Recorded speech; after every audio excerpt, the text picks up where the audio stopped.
Good evening, everyone. Welcome to our April webinar. I almost forgot what month it is. So, as you can see from the title, this evening we will be talking about how to handle intense urges. Kind of an overview of several first aid techniques. Although I will say that my goal is slightly more ambitious and maybe less immediately rewarding, which is to explain how you can go about creating your own protocol or a combination of techniques that effectively works when urge to pull is quite intense. So that's what we'll be talking about. I wanted to just remind you to vote for next month's topic. The poll is set, and if you have anything that you would like to hear about, but it's not on that list, you can just type it along with your questions in the Q&A, and I will put all that on the list for next time. So here is a brief overview of what we will be talking about. First, we'll review a few basic things about urges and triggers. We'll talk about two different types of urges, and we'll only talk about this and triggers because it's really relevant in terms of how you go about creating a strategy to deal with them. It is really important to differentiate. Then we'll go over some general principles on how you select an appropriate technique or a group of techniques to deal with these quite intense urges, and of course, what to avoid. And then we'll talk about breathing, grounding, physical gestures or physical actions, phrases, and then I'll offer you a template that kind of summarizes all this. It's not a template that was originally designed for hair pulling or BFRBs or anything of the sorts. It's from a completely different field, but I find that it fits very well. And sometimes when my clients and I talk about relapse prevention, or when I try to prepare them when we're wrapping up therapy, basically, if they choose to talk about relapse prevention, first aid is one of the things that we talk about. And frequently I will offer them this template or something else, and then they will customize it to work for their specific situation so that you have a, let's say, a skeleton to work with. It's a rather simple approach, so nothing too complicated. It should be relatively easy to understand how it works. So let's start from the beginning. When I say that there are two types of urges, I don't mean the quality of the urge, because I guess in that sense there are as many urges as there are people, and I'm sure that you've noticed that it doesn't feel the same every time. What I meant is that there are two types of urges in terms of how they arise and how they pass away. You have gradual urges, and then you have those sudden urges. It seems like a rather obvious division, right? There are those moments when you just suddenly feel triggered to pull. And then there are those situations where throughout the day or over the course of a few hours or an hour, the urge appears and then suddenly becomes slowly becomes stronger and stronger and stronger until at some point it becomes too hard to ignore when you simply feel compelled to pull. So this is the basic division of urges, and the reason why I'm mentioning this is because you will not approach them in the same way. Gradual urges give you overall, I think, much more space to work with them because you simply have more time to address them. And then as soon as you become aware of them, you can address them while they're, 2 out of 10, and until they become unmanageable, like 9 or 10 out of 10, right? In either case, I feel, regardless if they are gradual or if they're sudden, proactive measures would always be a better choice for you because prevention is always preferable when it's possible. This is when you do when you're in our program. We have one worksheet that deals with something called stimulus control techniques, and that would be it. So if you can apply stimulus control to avoid this whole topic altogether, that would be ideal. However, life is not ideal, so sometimes urges, are quite intense and quite difficult. So this is why we're having this conversation now. So if you can, don't give up. What I'm trying to say is that don't give up on stimulus control. Don't give up on changing your environment. Don't give up on I don't know, working on your boundaries, stress, anxiety, whatever it is that contributes to the urges. But this webinar will help you come up with a strategy that will work in those situations where these long-term measures don't work. So you need both. You can't just work on one. That was my point.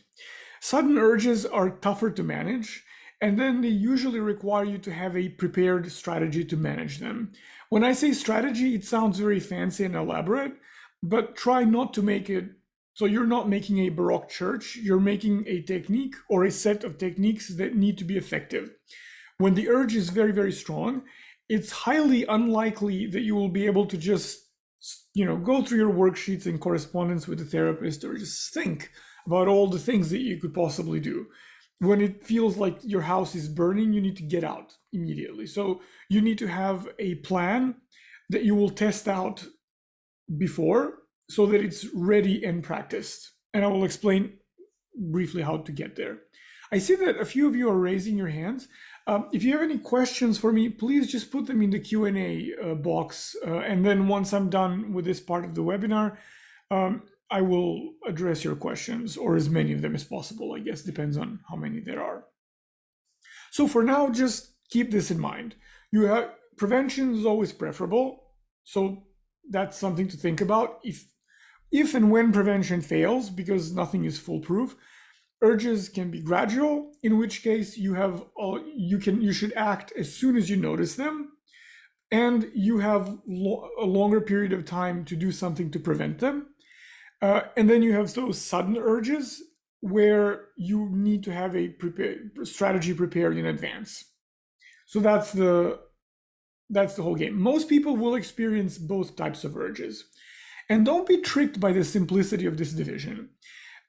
Especially when people start therapy, more often than not, they will say things like, well, they just come out of the blue and they're just very overwhelming. But that doesn't mean that those are not gradual urges. It usually means that you're just starting treatment and you don't really have much awareness about, what you're feeling and thinking and what's happening. And then as they start paying more attention, what tends to happen is that they will start recognizing that many of the urges that they have are actually gradual. It's just that they go through their days ignoring essentially what they're feeling. And then when they first notice the urge is when it becomes unbearable. But when I say a sudden urge, I don't mean any urge that's very intense. I mean those urges that don't exist, something happens, the urge is immediately 8 or 9 out of 10. So those really quick and very intense ones. So when I say, an urge that you ignore until it becomes too strong is still a gradual urge. That's my point. I don't think every strategy requires you to know what your triggers are. We can think in two ways here. You can think about strategies that will eliminate the urge, and then you can think about strategies that will alleviate your suffering and make it easier on you, or strategies that will perhaps lessen the urge, right? So if you know the trigger, and if the trigger is manageable in the moment, by all means, focus on the trigger. In this webinar, however, I will focus on those strategies that will alleviate some of the intensity of the urge and that will help you regulate yourself, simply because we're talking about first aid. But you can always think in terms of what's easier, what can I manage now? Like, what can I control of the external circumstances? That's a very valid way of working. It just won't be my main focus today. The reason why we have to understand, at least have the basic understanding of what triggers us, is because you can't really know if your strategy will work unless you know when you'll need to use it. And that depends on what triggers you, because triggers don't float around us 24/7. So sometimes triggers are present in a specific context. Sometimes they're tied to, I don't know, certain thoughts. But once you map that out, you will know what ground you have to cover and also what situations you can enter without having to worry about urges, because there will be nothing to trigger them. Right? Also, not all triggers are the same. If you've been using our app or tracking your urges and pulling in some other way, maybe you've noticed that some things will trigger, some triggers will produce mild urges to pull that might not actually lead to pulling. Others will trigger you in a very intense way. So before you start thinking about first aid strategies, this is a differentiation that you should make. First aid strategies are meant for those very intense situations. If you have just your ordinary competing responses, fidget toys, or whatever else you're using, by all means use that. Right. So, but make a division, because then then you can only consider specific triggers and therefore only specific situations. When we talk about first aid strategies, let's make it clear that they need to be effective. You need to practice them, but it's not something that you should have to use 17 times a day. That's what competing responses are. They're the ones that we use all the time. So this doesn't have, you have to be proficient.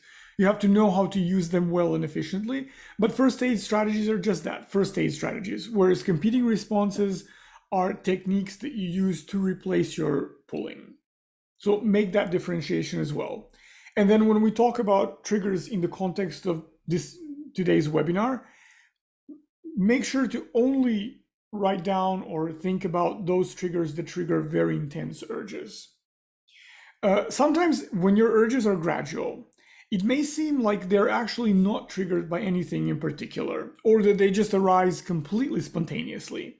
When it comes to our minds, nothing is quite spontaneous or completely unprovoked. So there's always something. But in that case, when we talk about gradual urges, it might be useful to think of many mini triggers instead of one giant trigger. So that's also something that's worth thinking. For example, I don't know, it's Monday, let's say, and you're going to work and you have an important meeting at work. So you wake up, and maybe you wake up 15 minutes earlier, and then you start getting ready in a rush. That already can generate a little bit of anxiety or at least restlessness. And then let's say that would be step one. It's not a major trigger, but it's something that it's a mini trigger. Then you go to work and 5 things go wrong, but you still have that meeting. So as you're putting out these small fires, you now start worrying about the meeting that you will have. So all of these can be thought of as mini triggers. And then if you're mindful enough, you might notice that the urge will at some point emerge, and then it'll become stronger as your day goes by, right? And then by the time you get home, before you even say hi to, I don't know, your spouse, you will be off to the bathroom and pulling.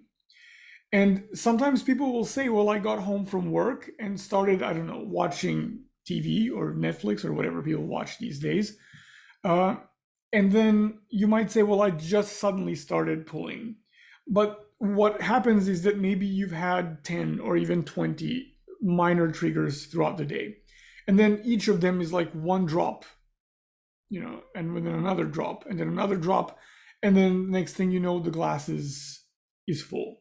So that's how they work. It's still important to know what triggers you, because each of the triggers, or the mini triggers, as I call them here, each of these is a moment to intervene. Which is why I say that gradual urges that become strong actually give you much more space and more opportunities to intervene. And this is why this distinction is quite important. So before you start thinking about first aid, you first differentiate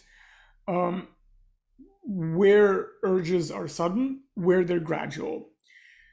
Don't rush with this. If you feel like you're not sure, just observe your behavior, for a day or two. So first you make that distinction, and then you think about the triggers, and then you classify and see if perhaps some triggers are specific to one or to the other.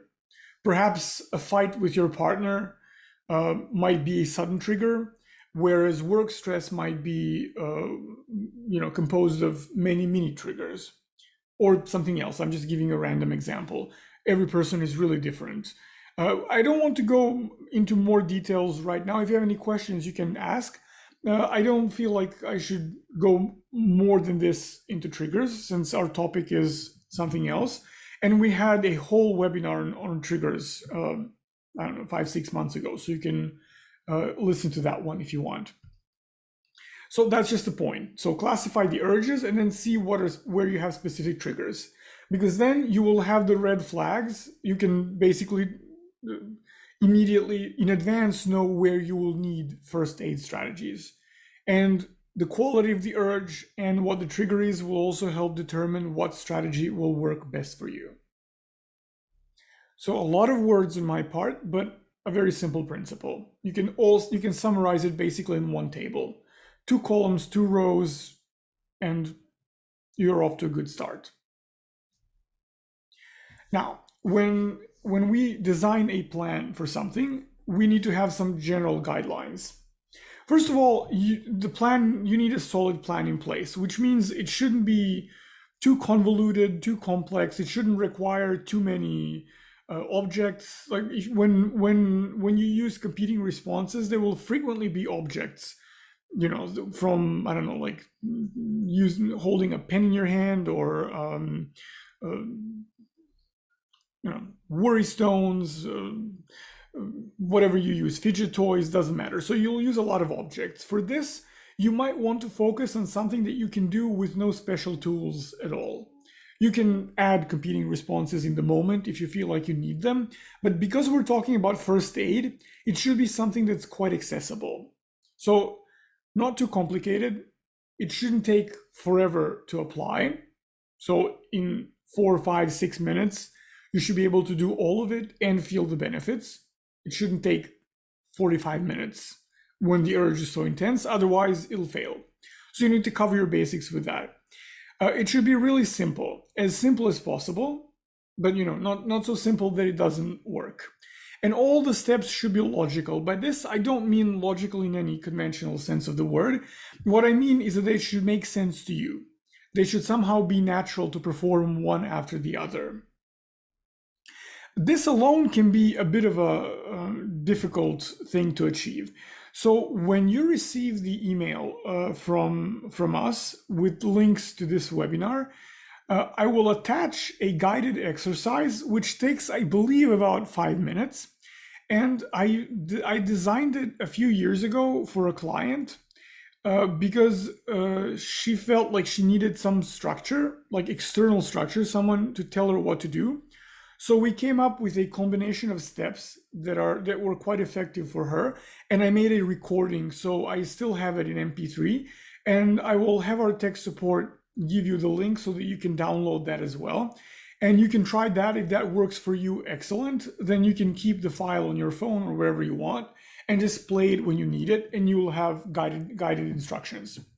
That means that you always will know exactly what to do. If it doesn't work, you'll at least get a taste of what is it that I'm talking about practically, and then you'll be able to customize it and make sure that it works for you. And also, once you see how one process works, you'll be able to maybe like take one step out and put something else and then get a workable strategy for you. You also need to practice the plan with less intense urges. This is not the same practice. Like when you start practicing competing responses, what you have to do is just practice them on and on, over and over and over again, because they're meant to become habits. First aid techniques are not necessarily habits, so you don't have to practice them like 3 times a day or every time you're in a specific situation. The idea behind practicing here is to test them out. Otherwise, you can logically, like in your mind, intellectually come up with the most amazing sequence of steps to take, and you can be quite happy with yourself, with the only issue that it doesn't work once you actually need it. So when you create your strategy, test it out when the urge is, let's say, 4 out of 10 in terms of intensity, or 5 out of 10, and then 6 out of 10. So gradually kind of try the strategy in more serious and more difficult situations, just so that you can test it and see how efficient it is. You can then play around, moving some steps around, or perhaps removing something or adding something, depending on the effect that it has on you. So this is why practice is important. I don't think there's a very reliable intellectual way to conclude what will work for whom. Some people might need just one thing, others might have to assemble a collection of techniques. But you really have to try them out so that you know if they work for you. Just in general, I would give you an advice whenever it comes to these behavioral interventions, uh, just leave logic aside and keep an open mind. Try things that rhymed. Anyways, try to just give them a fair chance in reality. You might be surprised what works for you. I find that not all clients, but a, a, a certainly not an insignificant percentage, let's put it that way, somehow cognitively decide, okay, so this is not for me. This will never work for me. This will perhaps work. So I understand that people feel like they know themselves. I also have that feeling, and frequently I prove myself wrong. Um, Make sure to try it and try it more than once, and then decide if it's effective or not. It doesn't have to be elegant. It doesn't have to be anything fancy. Doesn't have to be pretty to other people. The only thing that matters is that it lessens the urge. When you're planning and executing your plan, there are two aspects to be mindful of. One is, can you act to change the situation that you're in? So if you can clearly identify what triggered you, is there anything that you can do to remove the trigger? For example, if you're about to have a fight with someone and that's triggering for you, think about de-escalation. Think about asking the person to end the conversation right now and then resume when your heads are cooler. So that's one way. If you're triggered by a mirror, for example, intensely, it might be easier to get rid of the mirror than to come up with 5 things to do when you actually see a mirror. Or at least kind of expose yourself to a mirror in a very structured way and train your eye to look at the whole picture, not just the flaws, and then slowly get used to it. So sometimes you can work with what triggers you.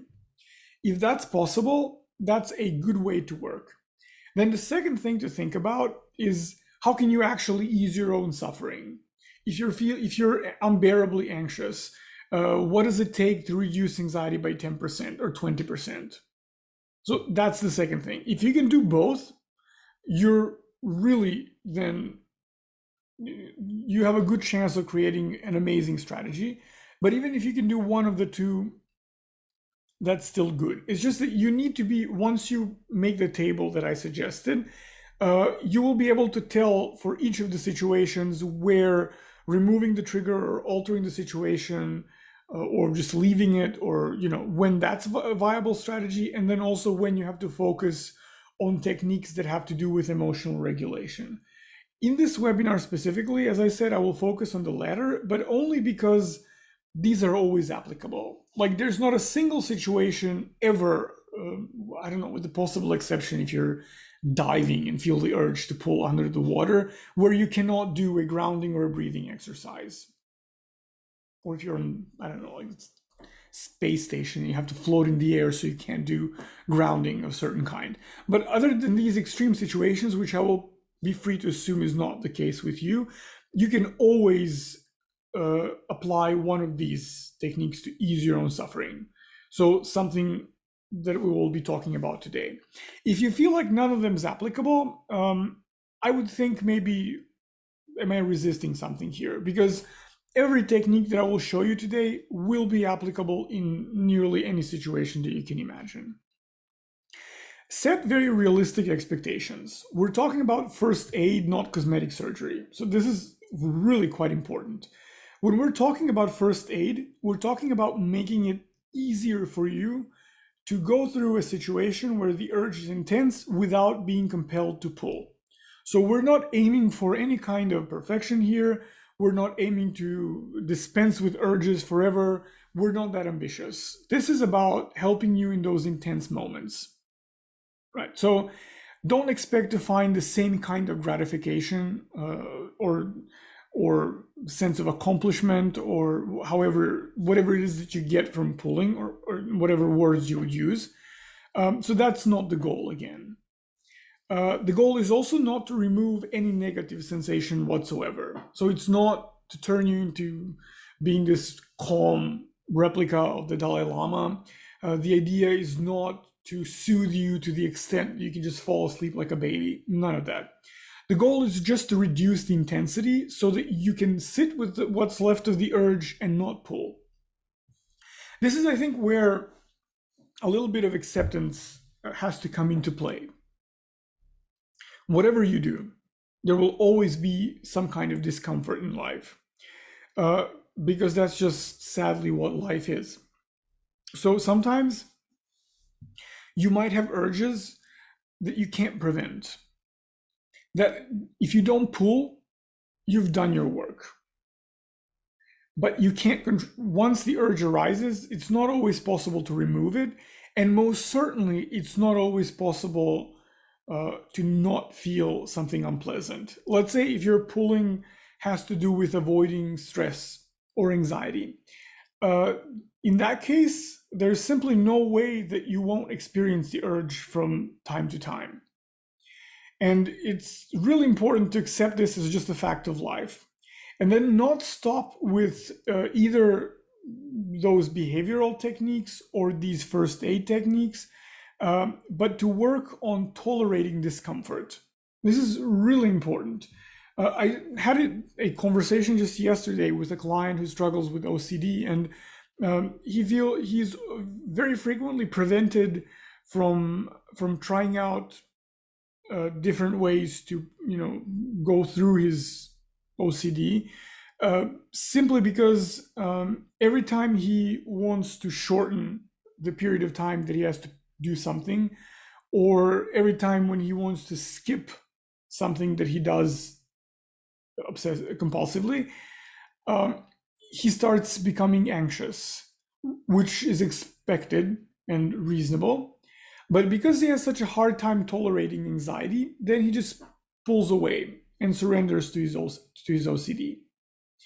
This is obviously, pulling is not exactly the same as OCD, but there is this same thing about people having a very hard time tolerating anxiety or stress or some other specific emotion, anger very frequently. So in the long run, you, as a part of preventing intense urges, you really have to work on being, I want to say okay with being stressed, but that doesn't sound right to me, with being stable when you're feeling discomfort. So if you have this idea that you will alleviate discomfort forever, or that you will always be able to get rid of it, that idea alone will prevent you from stopping to pull. I can promise you that much. So there is a degree of acceptance and acquiescence, or kind of giving up on unattainable goals. So work also on developing equanimity in addition to having these specific first aid techniques. Equanimity is just a fancy way of saying that you should be able to be and feel intense urges or any kind of really intense sensation, but not be compelled to act on them based on your habitual interpretation. What this really means is that when people describe the urge to pull to me, it's a description that I hear from other clients as well, who don't pull, don't think about pulling, actually don't have any BFRB or anything. They'll just give that set of sensations a completely different interpretation, and it will have a different meaning. The fact that this group of sensations that we call the urge to pull leads to pulling is really only because we've learned to conceptualize this as pulling. I think I explained this maybe 3 times this week. So if you've heard me say this, I'm sorry for repeating myself. But we very frequently recognize what we feel based on rather, we identify a feeling based on what's happening in our bodies. And then depending on the context in which a sensation comes about, we can have a completely different interpretation of it. Let's say you like a girl or a guy. You see them, you feel butterflies in your stomach. You'll say, "Oh gosh, I like this person." But then let's say you have an exam or you're supposed to have some kind of an evaluation meeting with your boss. And then you start feeling something in your stomach. It would be the same sensation, but you're not going to describe it as butterflies. And because the context in which the sensation arose is very unpleasant, you'll interpret this as anxiety or fear. Uh, so I hope you understand what you mean. It's what I mean. It's the same physical sensation, but because it happens in a different context, you will interpret it in a completely different way. And when you interpret this in a completely different way, it will lead to different solutions. Because being in love is not a problem at all. It might tell you what you need to do with this person in the future, or how you may want to act, but you're not going to say, I like this person, gosh, I should really pull now, right? Or at least most people wouldn't, even most people who struggle with pulling, because the context gives it meaning.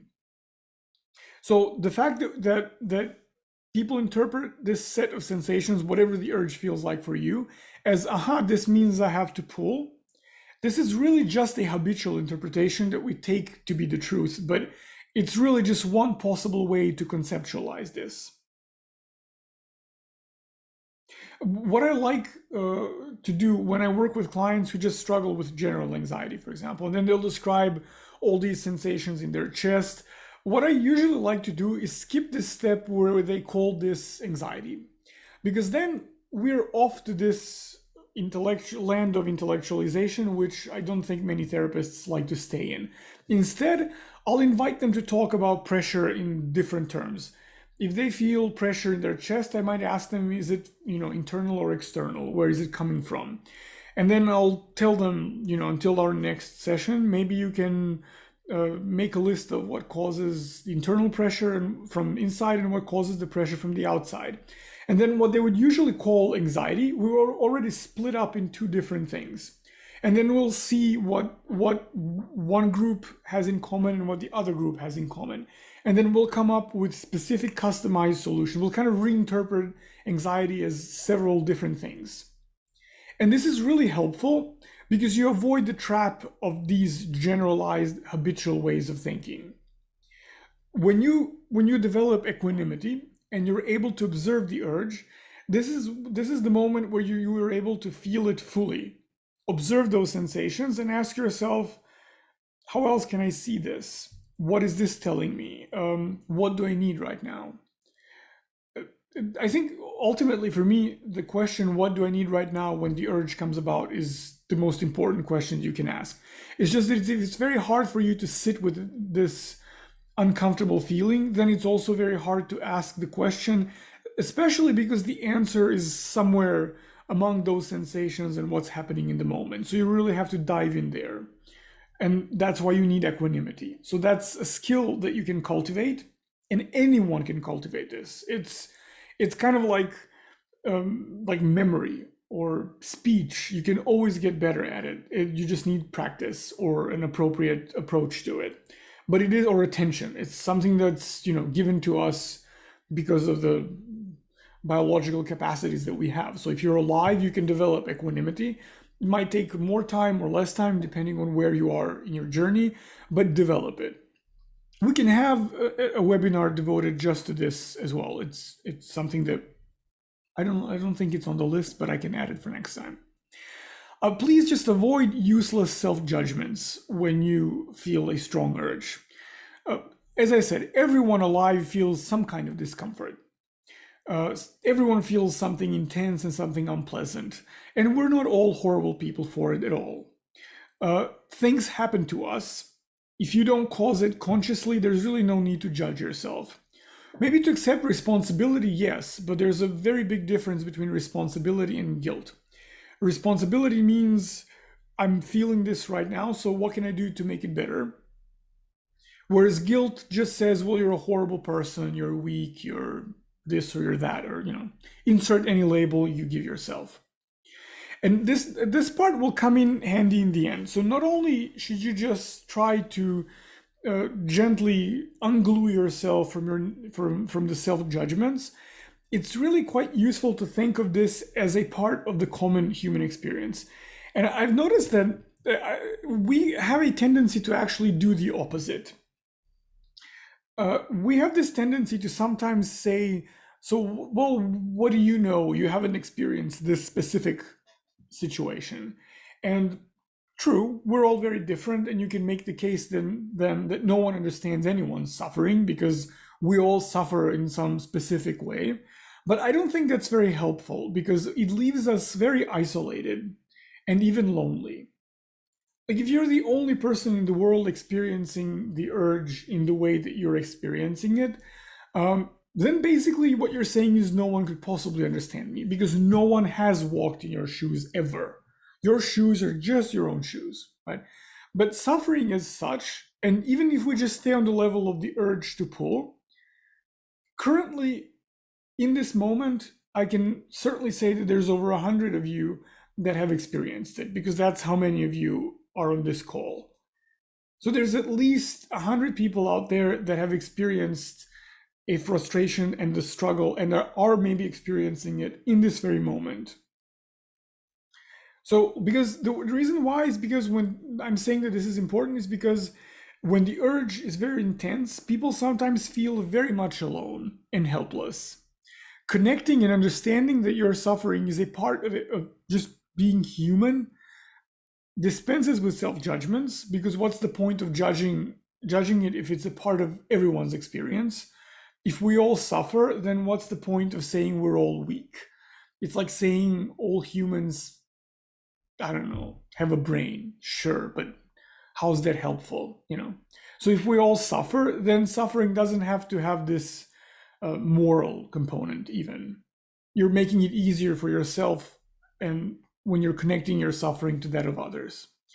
And then in the end, this is the last of the general things that I will mention, is try to find an accountability partner.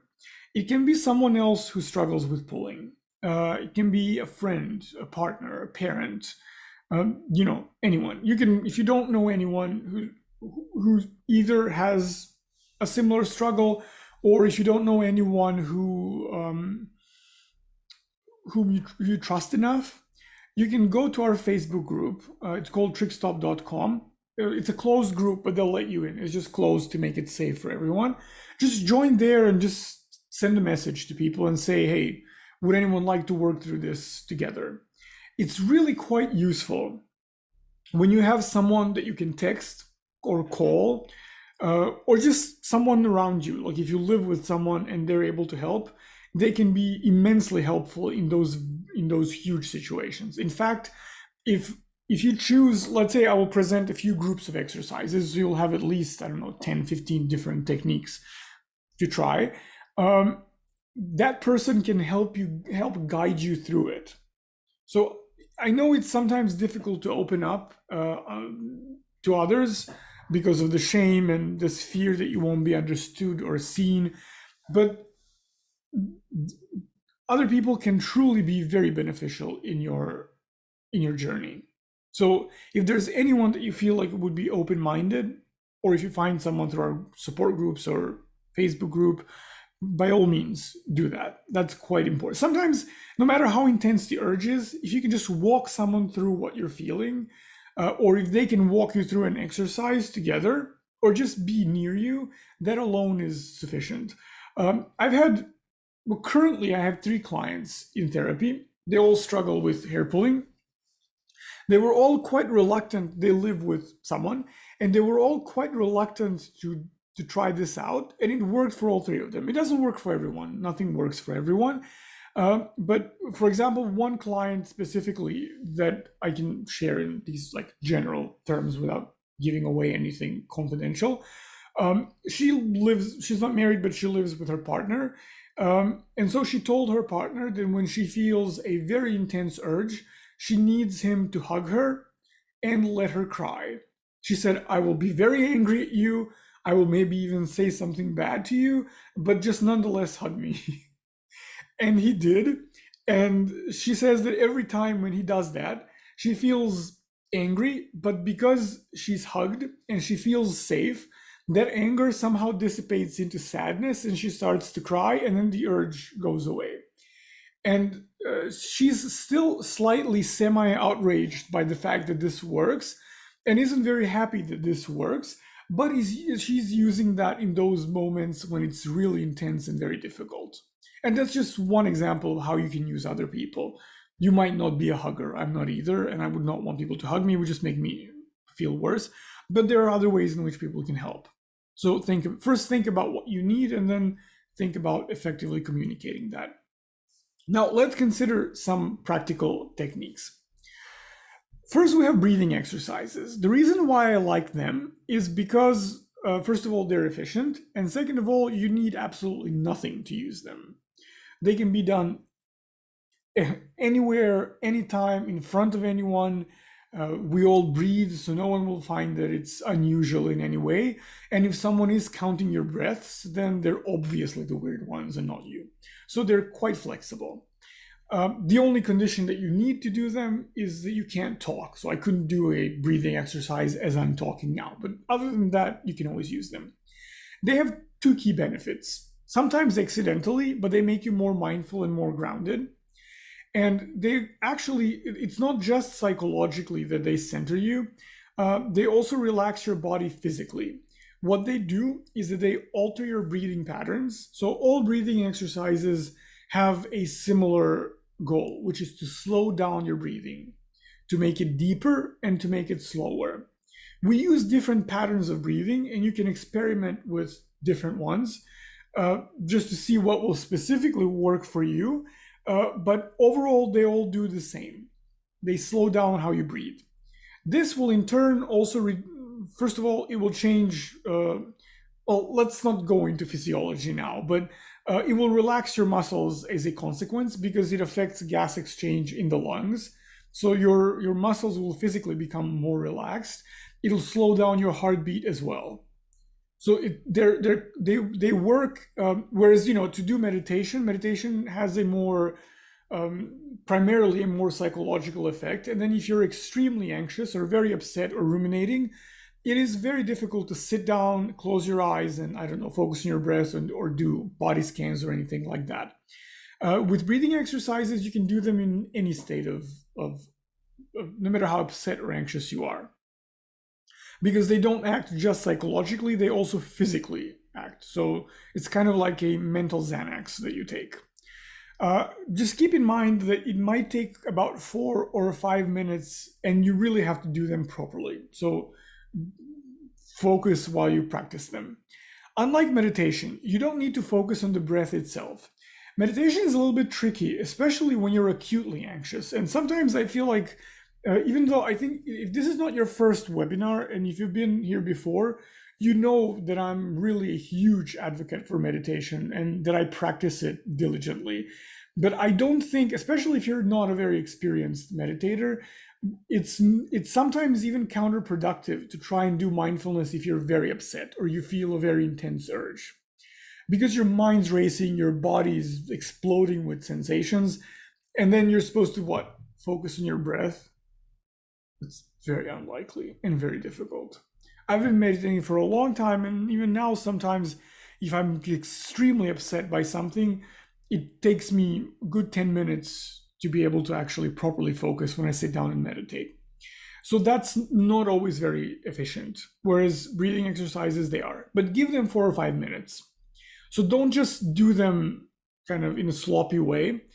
You don't have to be completely and fully present, but you have to count properly.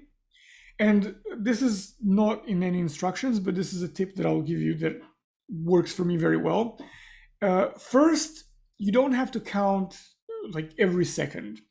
You can first just slow down your breathing by 10%. So you can count a little bit faster because you don't want to feel like you're suffocating. Just alter your rhythm a little bit. And then the next cycle, when you do the exercise, a little slower, and then next time a little slower, and then next time a little slower. So with each cycle, you slow down by 10% or 15%, whatever feels natural in that moment. That way you will slowly ease yourself in, because sometimes when we become anxious, and also when the urge to pull is quite intense, it's almost certainly the case that your breathing becomes shallow and it becomes faster. Sometimes actually it becomes so shallow that you can't even see your chest moving, which is something that we can notice when we just breathe normally. Right. So in these situations, if you try to, let's say, hold your breath for 7 seconds, like in one of these exercises, it might feel like you're just going to suffocate. This is not very helpful. So if that starts happening, then you can count a little faster, but then next time slow it down just a little bit, and in a couple of minutes you'll reach a point where you will be relaxed. Don't push yourself too much. That's the point.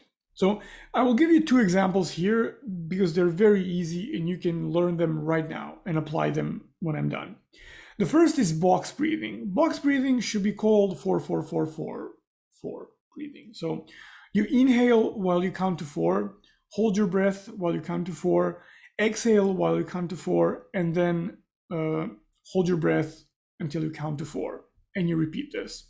So I've read in several places that Navy SEALs learn this. If that helps them calm down, then it really certainly should help with the urge. So it's very simple. 4-4-4-4. Every part of the breathing cycle, you count to 4. And then let's say the first time, maybe because if you're very upset and your breathing is shallow, you might want to count 1, 2, 3, 4. But then next time around, you count 1, 2, 3, 4. Next time, even slower, until you can actually reach the point where you count 4 seconds, or maybe even 8 seconds while you count to 4. The second one that I feel is particularly useful is 4-7-8. It's I don't know if it's easier actually to remember. I prefer 4-7-8 to box breathing. I don't know why. I just find that it relaxes me more. It might not be the case for you. You inhale rather quickly, as you can see. So you inhale while you count to 4. Then you hold your breath until you count to 7. And then slowly exhale while you count to 8. The reason why I think this works for me is because whatever is upsetting me, I have to really control my exhale, the out breath with this one. For some reason, it's hard for me to exhale that slowly. And then it requires a little more mindfulness, so it pulls me away from whatever is bothering me. So maybe this is the one that you can start with when the urge is intense. Other than these, you have 3x3 breathing, which I don't know if it's quite appropriate, but you can try it out. So you inhale, hold your breath for 3 seconds, exhale, and repeat 3 times. And then you always repeat in these groups of 3. And then there's another one which is ridiculously simple, so there's nothing for you to actually count. Take the palm of your either hand, put it on your abdomen, and breathe. But just make sure that when you breathe, you push your hand forward. It's called diaphragmatic breathing. That's essentially it. Inhale as much as you can, hold for a second or two, whatever feels comfortable, and then allow your body to slowly exhale. So that's how you do that one. These are really very practical. Just keep in mind that if you just do it twice, nothing's going to happen. You need to repeat for 4 or 5 minutes. Next ones, just one more note. These and also grounding techniques, there's so many of them out there that we could have a webinar on grounding or webinar on breathing exercises, because there's really a lot to be said about them. So if you want to, I think one of them is maybe even listed, so we can discuss these more and even try them out together. So a few words about grounding now. Grounding is a little more, so breathing exercises are quite powerful. Like they truly, genuinely are very effective. Grounding is also very effective, but it's slightly gentler. So sometimes if the urge is sudden and very, very intense, and you don't feel like you're tired or stressed out or at work or whatever, you can't slow down, grounding might not be your primary choice. In those situations, I would go for the breathing exercises. Generally speaking, I would say these would be more appropriate for gradual urges rather than for the sudden ones. Again, don't trust my word for it because your experience will be the ultimate judge. So try it out. Maybe it works. But just kind of looking at what my clients do and what works for them, grounding seems to work better for gradual urges. This is because of how gentle they are. They're kind of like jumping into mindfulness very quickly. You anchor yourself in your senses. So in the most basic things that you have. You kind of put yourself on firm ground. And while you're anchoring yourself in your senses, you're pulling away from the urge. Whereas breathing exercises might actually dissolve the urge, grounding will simply unglue you from the urge. It'll still be there, it'll just make a zone of separation between you and the urge, which is nothing to frown upon. It's good and it's important. If you're working on equanimity, for example, this might be a better way to cultivate it than the breathing exercises. So as I said, everything has its ups and downs, its effects and side effects. So you have to choose or combine in a way that works for you. Here are some grounding techniques. There's even more of these. You can just stamp your feet or press them firmly on the floor.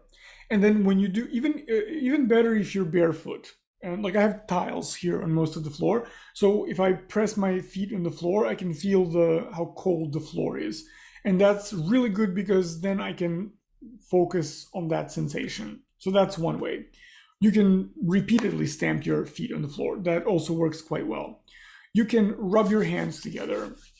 That's a very good one because it also creates a little bit of warmth, which is very soothing. And you'll see that you can combine this with something that I will tell you about in just a minute, one of the actions or gestures that they pose a good combination. I hope I remembered to mention that. You can press your palms together like this and just push, and then focus on the pressure that generates between your palms. You can stretch and then focus on the muscle sensations. That's quite useful. You can sing your favorite song. I know this sounds silly, but this actually works quite well. Either sing your favorite song or just sing something like now I'm experiencing a very intense urge to pull, and you can sing that as a song. This actually works if you're in the program and you're past session 6. You probably know what diffusion techniques are. One of those that we don't include in the program, but sometimes I will offer it to my clients, is to sing their thoughts. Like if you have very difficult thoughts, you can sing them. I do this for myself. I think mainly because I'm just a very horrible singer. And then whenever I sing something, and immediately I find it very off-putting. So when I sing my thoughts, that's a lot of separation right there. But there's something about singing your thoughts to the tune of something else that really shows how absurd and random our thoughts are. So that's a good way to separate yourself from them.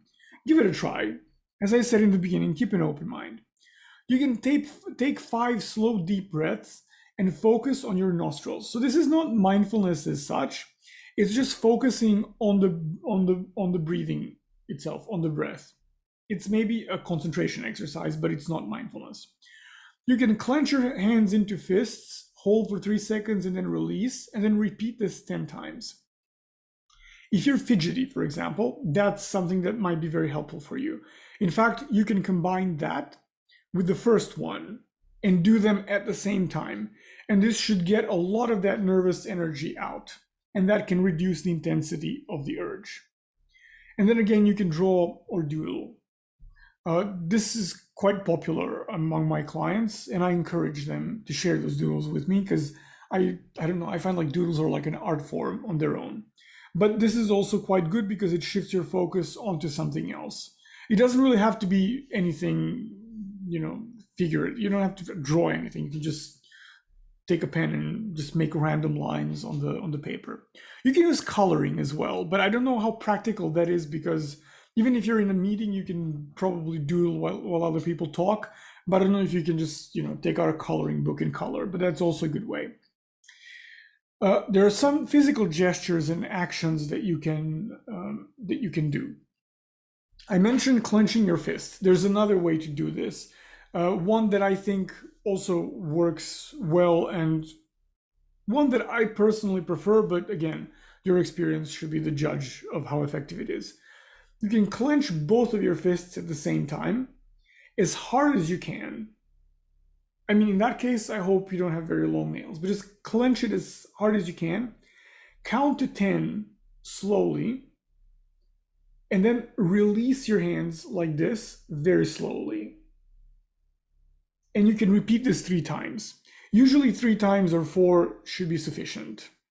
Again, this is a technique that's quite good if your urges are manifested as kind of fidgetiness or restlessness, or if you feel some kind of tingling sensations in your hands, or if anxiety, let's say, is the more dominant aspect of it.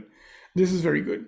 You can put your right hand on your chest, but over your heart and on your skin. So I won't demonstrate that part because I don't, it'd be kind of weird. So you can put your hand under your shirt and then hold very tightly and then focus on the warmth. Like even now when I put my hand over my heart and over my shirt, I can still feel the warmth coming through. And when you put it on your skin, it's even more effective. And you can just focus on that sensation. That's unbelievably soothing. And it's also a gesture that doesn't really seem very strange. You can do that in front of people, so it's rather discreet. And if you are alone or around people you trust, you can combine that with rubbing your hands together, because that will just kind of make the warmth even more exaggerated and even more present. So this is one that works quite well. You can also put one hand on your chest. I recommend the right one so that it's over your heart, and then the other one on your abdomen. I see a few people raising your hands.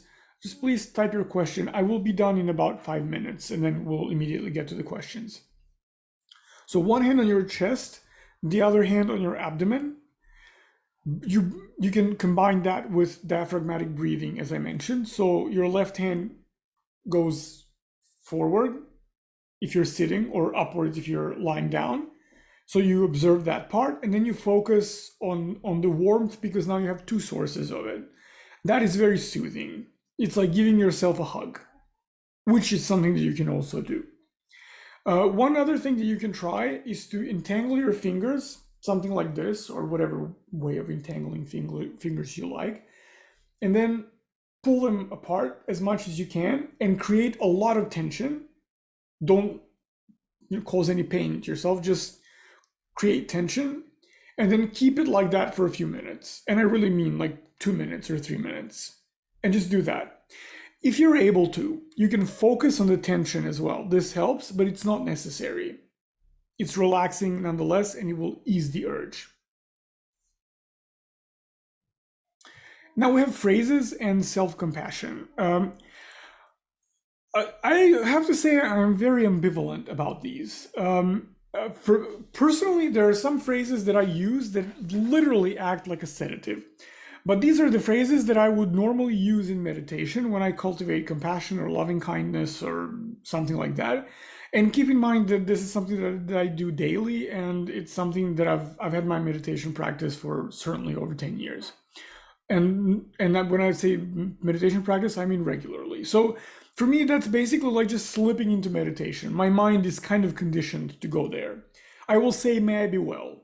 And I will say that slowly. And it's kind of hard to describe, but I will allow the words to sink into my body. And if I say that, it immediately relaxes me. But this is because it's a part of a more complex phrase that I use for loving kindness. I just take that part as my go-to first aid when I'm upset. The reason why I'm ambivalent towards this is because people like to write down positive sentences or affirmations or stuff like that. And it seems to be very popular, but I never see that it actually works. Like people will say, oh yeah, it works for me. And then I will ask, well, how exactly? What do you feel? What happens when you say those phrases? What happens 5 minutes later? And then they will give me some kind of a strange answer that I usually don't understand. But the answer is never clear. I will say a phrase, I'm perfect just as I am, and then I will just feel fine. Like it never works that way. And also, I have, so that's one part of my beef with these. And the second of all is that um, telling yourself, like, I'm in control or I'm enough, if you clearly feel like you're not enough, telling yourself that you're enough isn't going to help. It's like a depressed person telling themselves, life is amazing. Well, it isn't. Otherwise, you wouldn't be depressed. So, in that sense, sometimes these positive affirmations can backfire because you're trying to shove something down your own throat that you don't believe. Like, if you can't drink your own Kool-Aid, it's not good Kool-Aid, is it? So I would stay away from anything overtly positive. Like I wouldn't be, I'm amazing, I am the best. I That usually doesn't work. Phrase them in the form of well-wishing or a prayer even. Actually, you can say a prayer. That also tends to work if you're really religious and that's one of your values and something that has an important part in your life. That can be quite efficient. As I said, the phrase that I use is may I be well or may I be free from suffering. That one maybe even more often. Uh, because that way I'm not telling myself what I'm feeling right now. I'm just generating some goodwill to let go. There's a difference between saying I am enough and may I be enough. And the difference is not just, you know, grammatical. There's an actual difference between that. Like if I'm cultivating this approach of may I be free from suffering, that will inform my actions. It's kind of like intention setting. Whereas if I say I'm free from suffering, even in this moment, that's an absolute lie, not to use a stronger word, because I'm not free from suffering, because my neck hurts, because I finally need to buy something to lift this laptop up because it's in a very bad position. So my neck hurts. I'm not free from suffering. And if I tell myself I am free from suffering, at least I will just get annoyed. But at best, I will reject the sentence because it is just not true. It doesn't really fit with my current experience. This is why may I is a better approach if you like to do that. Again, have them ready in advance, so you don't need 15 phrases, you just need one, maybe two. Uh, I'm even more practical. Like when I practice mindfulness, I will usually do 5, maybe 10 minutes, depending on the day, of loving kindness meditation. I like to finish off like that because it just makes me feel better. And then I use the complete phrase that I use has maybe 5 lines. And so I just took 1 or 2 lines from that. So it's something that I say every day anyway. The point is that it should be something readily available and something that rings true to you, something that you have a connection to. It can even be words that someone else told you. Like if you have someone, I don't know, like a mother or a grandmother. Um, Actually, yeah. Yeah, I'm just thinking now, like if I would have to find someone else's words to use as a phrase for myself, I would probably use some of my grandmother's words because both of my grandmothers were quite wise, but one of them was kind of like me, so her words frequently resonate in my head. Sometimes, I mean, my that grandmother has passed, and sometimes I still talk to her in my mind if I'm making decisions because she used to give me good advice. So that's also something that you can go to. The point is just that you have to have a phrase ready and you have to test it out. So write down some phrases that might work for you and then spend some time contemplating them throughout the day. Say them out loud, think them, see how they make you feel. They should, if they don't work well for the urge that's, let's say, 3 out of 10 in intensity, bye. They certainly won't work for stronger urges. So try them out. Again, I don't, of all the things that I've presented here, I think this is maybe the least effective, unless you have, like, because I practice loving kindness, so for me, those words already have, like, I'm conditioned. So otherwise, I don't think it will be as effective, but try it out, and then it works for some clients. So I don't want to dismiss it as useless, and that's why I'm telling you about it. So this is the last slide, and then we're going to your questions. This is how I usually help my clients structure this whole thing for first aid. This is basically a altered model of something called the self-compassion break. I think it's by Christine Neff, although please don't hold me to that. It might not be her, but it doesn't matter. It's out there and it's not mine, so you can Google it. It's just simple 3 steps. First is acknowledge. The second one is just connect what I was talking about, the suffering of other people. And then the third one refers to specific action. Acknowledge means see clearly. So you're feeling the urge. It takes, if you're practiced enough, it takes only a couple of seconds. Map it out in your body. Saying, oh, I'm feeling the urge is not good enough. So break it down. What is it that you're actually feeling in that specific moment? So is it one sensation or many? If it's many, are they all the same or are they different? Is it moving or is it static? Is it fast or is it slow? What part of your body is it in? Is it maybe migrating? So there are many, like you can visualize it even. But the point is that you have to acknowledge the situation, right? Then what you do, once you've mapped this out, then you define the situation. Just phrase it in one sentence, what's happening, without using the word urge. You can say, my breathing is shallow and my thoughts are racing, or my breathing is shallow and I'm feeling like a failure, for example, or whatever else. But avoid the word urge. Avoid any of these, let's say, psychologically kind of generic words. So be very specific. Like, that's what accepting it means. It just means having a very clear picture of what's happening. The reason why I say that you should take a couple of seconds on this stage is because just being with it, you're practicing equanimity. You're learning to be with the sensation, but not react to it. And also, you're separating yourself from it a little bit, because the very act of mindful observation sometimes is already a technique that helps. So sometimes this one step is all that you will need, which is why you should really apply it thoroughly. Then the second thing is to understand that you may be physically alone, but you're not lonely. So try to kind of, this is also a very nonverbal thing, but see yourself as a part of a community that struggles with something. Because suffering is, as the Buddha said, like it's one thing that's universal about the human condition, like there's suffering in the world, in life. Right? So that would be another step. This can be very comforting. Like if there's no one there to physically comfort you, if there's no one to text, just kind of connecting to this idea that suffering is something that we all share is enough to make your suffering seem less catastrophic. And then the third one would be the actual action, which is to apply one or more of the ones that I mentioned today. I mentioned some combinations as well. Practice them together. Start with one, and then see how you feel when you finish it, and then see if you need to add something else. The goal is not to create something extremely elaborate, because it'll just be very confusing. So you need something you can apply very quickly, like step 1, step 2, step 3, and that's it.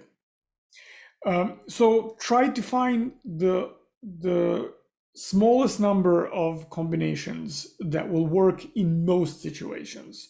Nothing will work in 100% of the cases, but if you can cover 90 or 95, I think you're good to go. So just keep it simple. Don't complicate things. And test it out. That's quite important. Okay, so I'm done officially. So I'm going to first close the poll and then go to your questions. Let's see what we will be talking about next month. I'll share the results with you if you like. So let me see. Okay, so there's a clear winner this time. Expectations from treatment, reduction versus stopping. So this is what we will be talking about next time. I'm very happy because this is a very important topic, and I will be happy to refer any new clients that I have to this topic, to this webinar, next month's webinar. We also have a new support. We have a new promo code for new users, so you can get $100 off your first month now. It's down there. So let me get your questions.